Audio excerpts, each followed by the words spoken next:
The miner on the Arizona state seal is a real person. His name was George Warren, and in 1879 he bet his 1/9 interest in the richest copper deposit in the Mule Mountains. Bet it in a drunken wager that he could outrun a horse over 100 yards. He lost. That share would eventually be worth $20 million. Warren died in a pauper's grave in Bisbee in 1893. His photograph the only thing of value he left behind. And the company that ended up with his copper, that built around that copper an entire civilization in a canyon in southeast Arizona, would one day load 1,200 men into cattle cars on a railroad it owned and ship them 200 miles into the New Mexico desert for asking to be paid $6 a day. Nobody went to prison. Nobody paid a fine. The Supreme Court of the United States ruled 8-1 that the federal government didn't have the power to stop it. This is the story of Bisbee, Arizona. And if you think you know how company towns work, you don't. Not until you know this one. The copper was found in the summer of 1877, and the man who found it wasn't even looking for it. An Army scout named Jack Dunn was filling canteens for a cavalry patrol hunting renegade Apaches in the Mule Mountains, about 90 miles southeast of Tucson and just 8 miles north of the Mexican border. He noticed green streaks in the limestone near Castle Rock, copper carbonate. He recorded the first mining claim in the district and went back to soldiering. Dunn asked George Warren to file additional claims on his behalf. Warren agreed, then promptly staked them for himself and his own partners instead. That betrayal founded a mining district. They named it after Warren. Within 3 years, more than 100 claims had been staked in the canyons of the Mule Mountains. Ore was hauled by mule team to Fairbank, loaded onto the Santa Fe Railroad, and shipped all the way to a smelter in Phoenixville, Pennsylvania. It was an absurd supply chain, but it didn't matter. The copper was that rich. The Copper Queen Mine's ore body ran 23% copper, staggeringly high grade, the kind of deposit that makes geologists use words like extraordinary. In an industry where 2% was profitable, 23% was a gold rush in red metal. The men who turned that ore into an empire were not from Arizona. Phelps Dodge Company was a New York trading firm, importers of tin and iron, run by William E. Dodge, Jr. and Daniel Willis James. In 1881, they sent a chemistry professor named James Douglas to inspect mining claims in the Southwest. Douglas told them to buy the Atlanta claim, which adjoined the Copper Queen. They did. When both mines struck the same ore body in 1884, Phelps Dodge bought out the Copper Queen's remaining owners, rather than risk a court battle over who had the right to follow the vein. In 1885, they merged everything into the Copper Queen Consolidated Mining Company, installed Douglas as president, and set about doing what they did best, turning raw material into money at scale. Within a decade, the Copper Queen was the most productive copper mine in Arizona and one of the most productive in the nation. The ore that came out of those tunnels was generating millions of dollars a year for a company headquartered in a different world, 3 time zones away in Manhattan. But Douglas understood something that most mining operators of his era didn't. If you wanted men to work underground in a desert canyon where summer temperatures cracked 110 degrees and the nearest real city was 90 miles of bad road away, you had to give them a reason to stay. So Phelps Dodge didn't just dig a mine. They built a world. They laid out the town of Warren, a planned residential community south of the original camp. They built a hospital. They built a library, the first community library in the territory of Arizona. They built the Phelps Dodge General Office, a handsome Italianate brick building at 5 Copper Queen Plaza, with paired windows and brick coins and a second-story belt course, completed in 1895 and still standing today as a museum. And then, because the investors and executives who came west to inspect their holdings needed somewhere civilized to sleep, they commissioned a hotel. The Copper Queen Hotel was designed by the New York firm of Van Vleck and Goldsmith, erected between 1898 and 1902 at a cost of $100,000, real money at the turn of the century. Part of the mountainside had to be blasted away to make room for the foundation. Water had to be pumped uphill from Main Street. The walls were built 2 feet thick to keep the interior cool in summer. When it opened, the Copper Queen had 72 rooms, Tiffany glass fittings on the Palm Room's cathedral ceiling, and heat piped through a tunnel from the boiler in the Phelps Dodge Mercantile building across the street. It was, by all accounts, the most modern hotel in the American West. Teddy Roosevelt would stay there. So would John Wayne. It is Arizona's longest continuously operated hotel, and you can book a room tonight for about $150, roughly the cost of a day's copper output in 1903. But the hotel was a company hotel built by the company for the company's guests. That's the thing about Bisbee you have to understand. All of it was the company: the mine, the hospital, the library, the hotel, the mercantile store, and then there was the railroad. Phelps Dodge had tried to convince the Southern Pacific or the Santa Fe to build a branch line to Bisbee. Neither railroad was interested, so Phelps Dodge built its own. It started in 1888 as the Arizona and Southeastern, a 36-mile spur from the mine to Fairbank.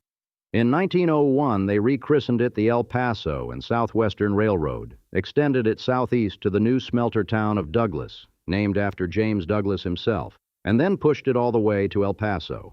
By 1917, the EP and SW had more than 1,000 miles of track. It carried copper out of Bisbee, and it carried everything else in: food, equipment, workers, mail. The company owned the means of extraction, the means of production, and the means of transportation. It was a vertical monopoly with its own zip code. By the early 1900s, Bisbee was booming in a way that most Western mining camps never did, booming with permanence. Two other companies, the Calumet and Arizona Mining Company and the Shattuck, Arizona, had opened mines alongside Phelps Dodge, but Phelps Dodge remained dominant, producing more copper than any other operation in the state. The population swelled toward 25,000 when you counted the satellite settlements of Warren, Lowell, and San Jose. The city was officially incorporated on January 9, 1902. It had a streetcar line running between Bisbee and Warren, telephone service, electrical power reaching most parts of town, a sewer system built in 1908 to replace the open waste pits that had been a perpetual hazard, and a pipeline bringing fresh water from springs 6 miles away, replacing the earlier system, which involved hauling water to town by burro.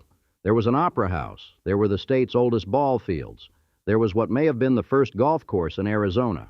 The Bisbee Daily Review ran a newspaper as good as any in the territory. And then there was Brewery Gulch. Brewery Gulch was Main Street's wilder cousin, running north off the commercial district into a narrow canyon lined with saloons, gambling halls, opium dens, and brothels. At its peak, the Gulch boasted 47 saloons. It was called the liveliest spot between El Paso and San Francisco, and nobody who'd been there argued the point. The street took its name from Muheim's Brewery, and it also housed the Bisbee Stock Exchange, which made it the place where men went to trade both minerals and vices. The first ordinance passed after Bisbee incorporated in 1902 was to ban women from saloons. By 1910, gambling and prostitution were officially outlawed, though as with most things officially outlawed in mining towns, enforcement was selective. A devastating fire swept through Bisbee's commercial district in 1908, leveling half the buildings along Main Street.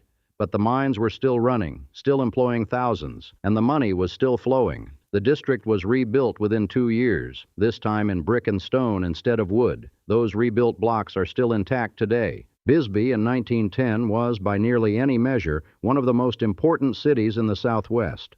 It had culture, infrastructure, money, and purpose. The city had been claimed as the largest in the Arizona Territory, a boast that was almost certainly exaggerated, as Denver and several Texas cities were larger. But the fact that people believed it tells you something about the confidence of the place. Its mines had already produced hundreds of millions of pounds of copper, along with millions of ounces of silver and gold. The value of the Copper Queen's output in 1925 alone would be estimated at 10 times the cost of the Gadsden purchase. The 1854 treaty, by which the United States had acquired this very land from Mexico for $10 million. The Phelps Dodge General Office in Bisbee was the company's real working headquarters. The one in New York handled finance and shareholders, but the decisions about rock and men and machinery were made at Copper Queen Plaza. None of the New York offices survive today. The Bisbee building does.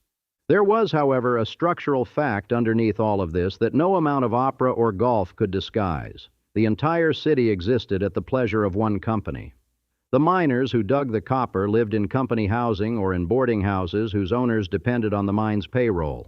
They bought their food at the company store, sometimes with company scrip rather than U.S. currency, scrip that was worthless anywhere else, redeemable only at prices the company set.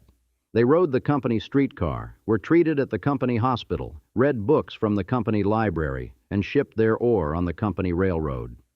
When Phelps Dodge moved its smelter from Bisbee to Douglas in 1901, the air quality improved overnight because the company had decided it should. When they built the water pipeline, the water came because the company had decided it should. Every improvement, every amenity, every civic good in Bisbee traced back to the same board of directors meeting in the same brick building on Copper Queen Plaza. The city had a mayor and a city council, but the real government sat behind the Italianate windows of the Phelps Dodge General Office. And there was one more thing the company controlled that nobody talked about much: the way out. The El Paso and Southwestern was the only railroad serving Bisbee. If you needed to leave town in a hurry, or if someone decided you needed to leave, the company's railroad was how you'd go. This arrangement worked as long as the company and the workers agreed on the terms. By 1917, they no longer did. The thing that changed everything was a war 3,000 miles away and the metal that war required. When World War I broke out in Europe in 1914, the price of copper was 13.5 cents a pound. By March of 1917, it had nearly tripled to 37 cents. Copper was the essential war metal, needed for ammunition cartridges, for artillery shell casings, for the miles and miles of telegraph and telephone wire that modern warfare demanded, for the electrical generators that powered the factories making everything else. The armies of Europe were burning through the stuff faster than the world could dig it out. Arizona alone was producing a quarter of America's copper supply, and a significant chunk of Arizona's copper came from Bisbee. For Phelps Dodge and the other mining companies in the district, the war was the greatest windfall in the history of the industry. The mines ran 24 hours a day, 7 days a week. The profits were extraordinary. The company's revenue would peak at over $46 million a year by the late 1920s. But even in 1917, the money flowing through Copper Queen Plaza was staggering. In September 1917, the U.S. government would fix the price of copper at 23.5 cents a pound. But before that cap, the market price had been nearly 40. The miners saw almost none of it. Their wages were tied to a sliding scale pegged to the market price of copper, but the scale lagged behind the actual price, and the purchasing power of what they earned was eroding as wartime inflation drove up the cost of food and rent. They were working around the clock in conditions that would make a modern safety inspector weep. Blasting was conducted during shifts, with men still in the tunnels. Many crews operated with only one man per machine, which meant that if something went wrong, a rockfall, a misfire, a bad air pocket, there was nobody to pull you out. And there was the physical examination. Every man who applied for a job at the mines had to pass a company-administered physical. The stated purpose was health screening. The suspected purpose, widely shared among the miners, was to filter out men with the wrong politics. If the company doctor didn't like the look of you, or perhaps the sound of your opinions, you didn't work. There was also the matter of race. Bisbee's workforce was staggeringly diverse. Mexicans, Serbs, Finns, Irish, Austrians, Croatians, Montenegrins, Swedes, Germans, men from at least 33 different nations. But they were not paid equally. Anglo-American workers held the best-paying underground jobs. Mexican and other non-Anglo workers were concentrated in lower-paid surface positions, doing the same hours in the same heat for less money. The wage gap was explicit and structural. Into this walked the industrial workers of the world. The IWW, the Wobblies, were the most radical labor organization in America. Founded in 1905, they organized across racial and national lines, which made them almost unique in the American labor movement at the time. Their constitution opened with a line that left no room for ambiguity. The working class and the employing class have nothing in common. In early 1917, IWW organizers began working the mines and boarding houses of Bisbee, and they found an audience that was ready to listen. On June 24, 1917, the IWW presented Bisbee's 3 mining companies with a list of demands. They wanted 2 men on each machine. They wanted an end to blasting during shifts. They wanted an end to the physical examination. They wanted wages of $6 a day, decoupled from the sliding scale. And they wanted an end to racial discrimination in pay, a demand that in 1917 Arizona was considered practically incendiary. The companies refused to negotiate. 3 days later, on June 27th, roughly 3,000 miners, about 85% of the entire workforce, walked off the job. The strike was peaceful. There were no reports of violence, no sabotage, no property damage. A representative of the War Department came to Bisbee, investigated, and concluded that the situation was so calm it did not justify the presence of federal troops. He came a second time and reached the same conclusion. This didn't matter to the man who mattered most. Walter Stewart Douglas was the son of James Douglas, the chemistry professor who had built the Copper Queen into an empire. Walter had been general manager of the mine since 1902, general manager of all Phelps Dodge operations since 1910, and by 1917 he was about to become the company's president. He was also president of the American Mining Congress, an employers' trade association. His platform for that office had been a single promise: to break every union in every mine and restore the open shop. Walter Douglas did not regard the IWW as a labor organization. He regarded it as a threat to his property, his profits, and the American war effort. Three things he considered essentially the same. Douglas moved fast. He had reason to believe the political winds would cover him. The United States had entered the war in April. Anti-German hysteria was everywhere. And there was a specific fear in the borderlands.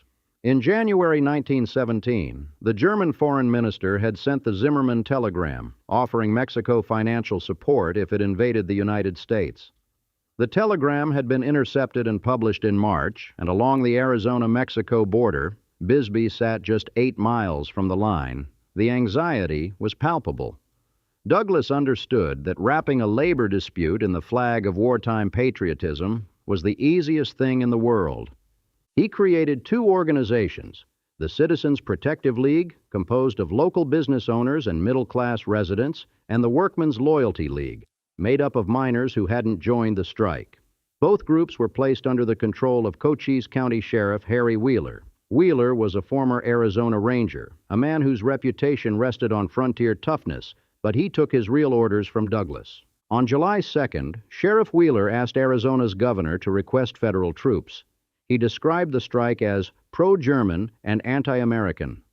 The governor relayed the message to the White House. President Wilson refused. Instead, he appointed former Arizona Governor George W.P. Hunt to mediate. Douglas had no intention of waiting for mediation. He had already seen what could be done. On July 10th, 2 days before Bisbee, armed non-union workers in Jerome, Arizona, another Phelps Dodge town, had rounded up 104 IWW men, released 37 who promised good behavior, and loaded the other 67 onto cattle cars bound for Needles, California. It was a trial run, and it had gone smoothly. Now Douglas wanted to scale the operation. On the evening of July 11th, 1917, Sheriff Wheeler met with Phelps Dodge executives to finalize the plan. 2,200 men were recruited from Bisbee and nearby Douglas.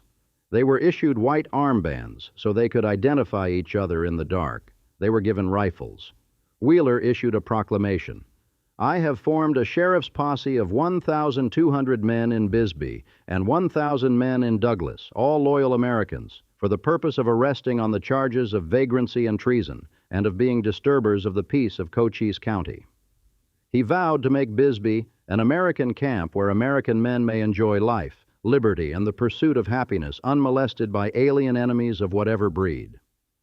At 6:30 on the morning of July 12th, Wheeler called for what he described as martial law, and the operation began. 2,000 armed men, their white armbands visible in the early desert light, flooded the streets and alleys of Bisbee. They moved through boarding houses, dragging men from their beds. They entered barber shops and restaurants, pulling men from chairs with shaving cream still on their faces. They went door to door through the residential neighborhoods clinging to the canyon walls. Anyone suspected of Union sympathies, anyone on the lists that Phelps Dodge had prepared and handed to the sheriff, was seized. Some men were taken from their homes half-dressed, given no time to put on shoes. The men with the white armbands had rifles, and they used them to herd the arrested toward the south end of town. About a third of those rounded up were Mexican, the group that had been the strongest supporters of the strike, and the group that earned the least. Fewer than 20% of the arrested were American-born citizens. The rest were immigrants from more than 30 countries: Serbs, Finns, Irish, Austrians, Croatians, Montenegrins, men who had come to Arizona because the copper mines were hiring, and the money, such as it was better than what they'd left behind. The arrested men were marched at gunpoint 2 miles through town to the Warren Ballpark, the baseball diamond in the suburb of Warren. By mid-morning, roughly 2,000 men were penned in the ballpark, surrounded by armed guards. They were given an offer: renounce the Union and go back to work, or leave Bisbee forever. About 700 men, none of them Union members, accepted the terms and were released. At 11 o'clock, 23 cattle cars belonging to the El Paso and Southwestern Railroad, Phelps Dodge's own railroad, arrived on the tracks at the rear of the ballpark. Walter Douglas had personally ordered the train. The remaining 1,186 men were loaded into the cars. The cars were coated in livestock manure. Fred Watson, one of the deportees, later testified, "In the boxcar I was in, there was nothing but sheep dung. Whether there was any bread and water in the others, I don't know. The boxcar I was in had nothing." A few wives, understanding what was happening, managed to pass hastily wrapped bundles of food through the slats. Most of the men had nothing. At around 1 o'clock in the afternoon, the train pulled out of Warren. The temperature outside was above 95 degrees. Armed guards stood on top of the cars. Machine guns were positioned on knolls along the route, their barrels leveled at the train as it passed. Meanwhile, back in Bisbee, Phelps Dodge and Sheriff Wheeler had cut off all communications with the outside world. Telegraph and telephone lines were controlled. No word of what was happening left the town. This was a deliberate choice. The company needed time before the story broke. The train crawled east through the desert for 16 hours. It arrived at Columbus, New Mexico around 9 o'clock that night. The plan was to unload the men there. It didn't work. The authorities at Columbus took one look at the situation and told the train crew and the vigilantes, "Whatever authority you had to do this in Arizona, you have none in New Mexico. Take this train back, or we'll arrest all of you for kidnapping." The train didn't go back. Instead, the crew uncoupled the cattle cars at a railroad siding in the tiny settlement of Hermanas, New Mexico, a desert hamlet 20 miles from Columbus, and left. The 1,186 men were abandoned in the open desert without food, without adequate water, without shelter, without money, and with a warning: do not return to Bisbee. For 2 days, the deportees were stranded at Hermanas. Local residents, the handful of people who lived in that desolate place, fed them what they could. Eventually, the U.S. Army arrived from Columbus and escorted the men to a camp there, where some would remain for as long as 2 months. Back in Bisbee, Sheriff Wheeler had lost his mind. He stationed guards at every entrance to town. Any citizen who wanted to enter or leave Bisbee was required to carry a passport issued by Wheeler personally. Adult men who weren't known to the sheriff's patrols were hauled before a secret kangaroo court. Hundreds of citizens were tried, and most were deported and threatened with lynching if they returned.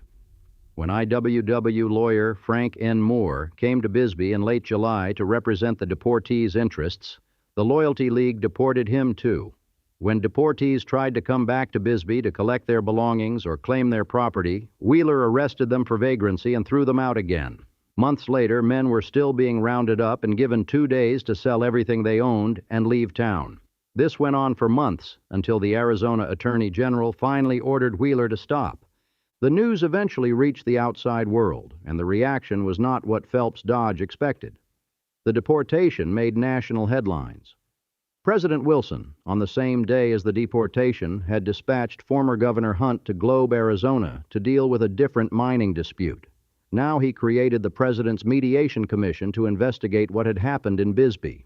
The commission was chaired by Secretary of Labor William Wilson. Its legal counsel was a young Harvard Law School professor named Felix Frankfurter, the same Felix Frankfurter who would later sit on the Supreme Court of the United States. Frankfurter and the commission arrived in Bisbee in early November 1917 and took depositions for 5 days, November 1st through 5th, interviewing miners, businessmen, mine operators, citizens groups, and members of the Loyalty League. What they found was unambiguous. Their report, issued that same month, declared the deportation wholly illegal and without authority in law, either state or federal. The commission found no evidence of sabotage by the strikers, no evidence of pro-German activity, no evidence of any violence or threat that could justify the action. The strike, the commission noted, had been peaceful from beginning to end. The fears of striker violence, Frankfurter's report concluded, were unwarranted. Responsibility lay squarely with the copper companies and the sheriff who served them. The report was damning. It described the deportation as a wholesale violation of rights and an act of what it called terrorism. In a just world, that word alone would have ended careers. It didn't. Then came the legal proceedings, and this is where the story takes the turn that makes it permanent, the turn that explains why this particular company town, out of all the company towns in American history, matters. In May 1918, a federal grand jury indicted 21 Phelps Dodge executives, along with Sheriff Wheeler and others, on charges of conspiring to violate the civil rights of the deportees. Walter Douglas was among those indicted. Wheeler was not arrested because he had by then enlisted and was serving in France. The case, United States versus Wheeler, went to the Supreme Court in 1920. The question before the court was whether the federal government had the constitutional authority to prosecute the men who had organized the deportation. The court ruled 8-1 that it did not. The Constitution, the majority held, did not give the federal government the power to intervene in kidnappings, even kidnappings that involved moving people across state lines on federally regulated railroads. The indictments were thrown out. Arizona never prosecuted the case either.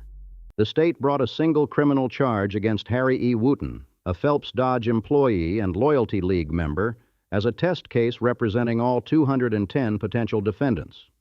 Wooten's defense argued the law of necessity, that citizens who felt threatened could take whatever action they deemed necessary to relieve the threat. A jury of ranchers from the Sulphur Springs Valley acquitted him in 16 minutes. A few deportees filed civil suits. The damages awarded were tiny, insultingly small. The IWW, already weakened by federal prosecutions in other states, was effectively destroyed in Bisbee. Labor in the district never recovered effective power. Most of the deported men never returned. An Army census of the deportees taken at the Columbus camp compiled a portrait of who these men actually were. Of the 1,186, 468 were citizens of the United States. 433 were married. 472 had registered for the military draft, the very draft that was supposed to demonstrate their loyalty to the country that had just expelled them. They owned property. Some had bank accounts. Some held Liberty bonds, the war bonds the government was selling to finance the fight in Europe. The largest ethnic group among the deportees was Mexican, at 229 men, then American-born, at 167, then Serbian, at 82, Finnish, 76, Irish, 67, Austrian, 40, Croatian, 35, British, 32, and on down through 24 more nationalities, Montenegrins, Germans, Swedes, Dalmatians. These were not drifters or anarchists. They were working men who had asked for safer conditions and fair pay during the most profitable period in the history of American copper mining. Walter Douglas was never convicted. He became president of Phelps Dodge in 1917, the same year as the deportation, and held the position until 1930, when he resigned. He later served as chairman of the Southern Pacific of Mexico Railroad. He died in 1946. He was 75 years old, and mining continued. In fact, mining in Bisbee was just getting started in a new form.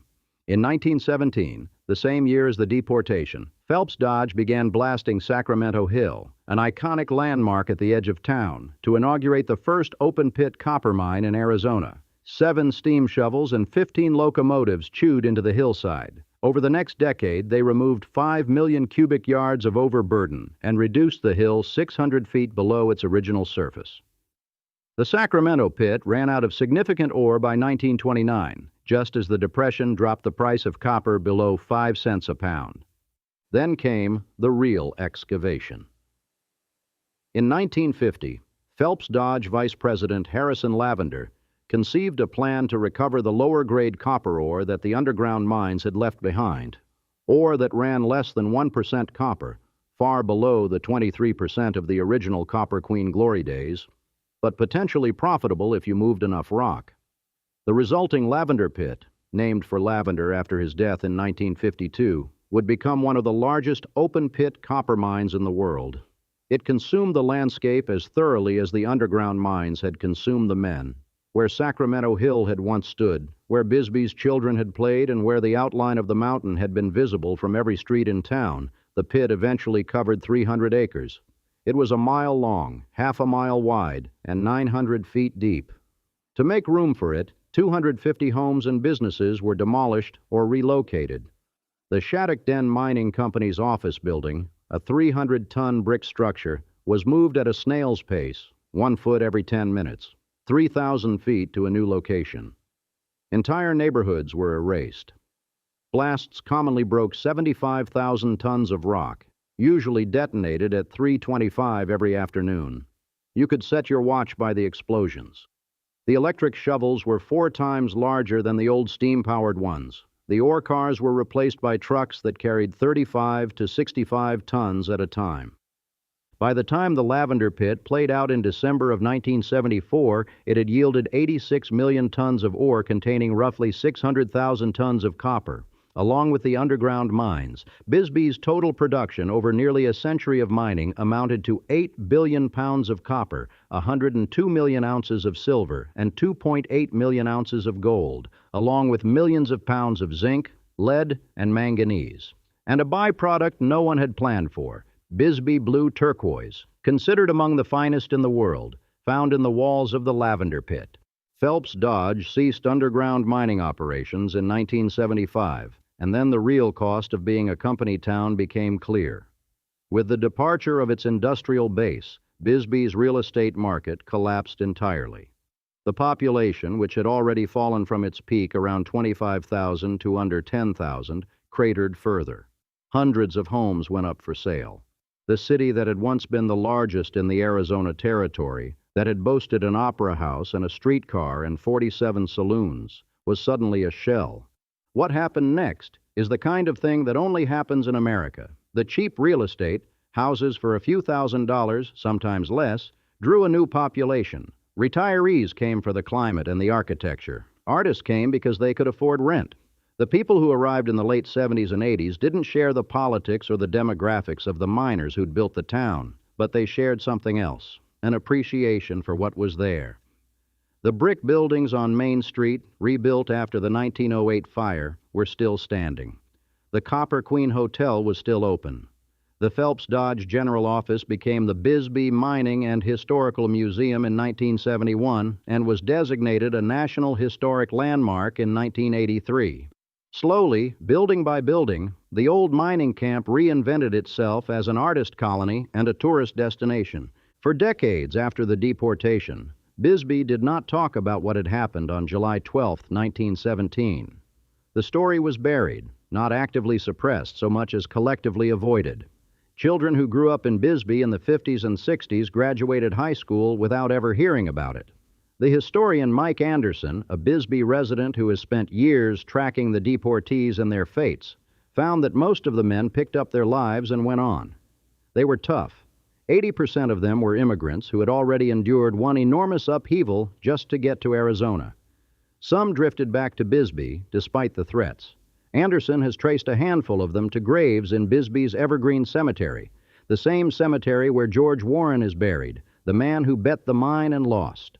The centennial in 2017 changed something. Bisbee held commemorations, invited historians, and began doing what it had avoided for 100 years, accepting its history rather than rewriting it. The Warren Ballpark, where 1,186 men waited in the summer heat to learn whether they would be allowed to remain in the place they lived, is still there. It hosts baseball games. The Copper Queen Hotel still stands at 11 Howell Avenue, 48 rooms now instead of 72, the Tiffany glass lost to a monsoon sometime in the last century, but still the same 2-foot-thick walls, still the same view of the canyon. You can eat dinner in the restaurant, called 1902 after the year the hotel opened.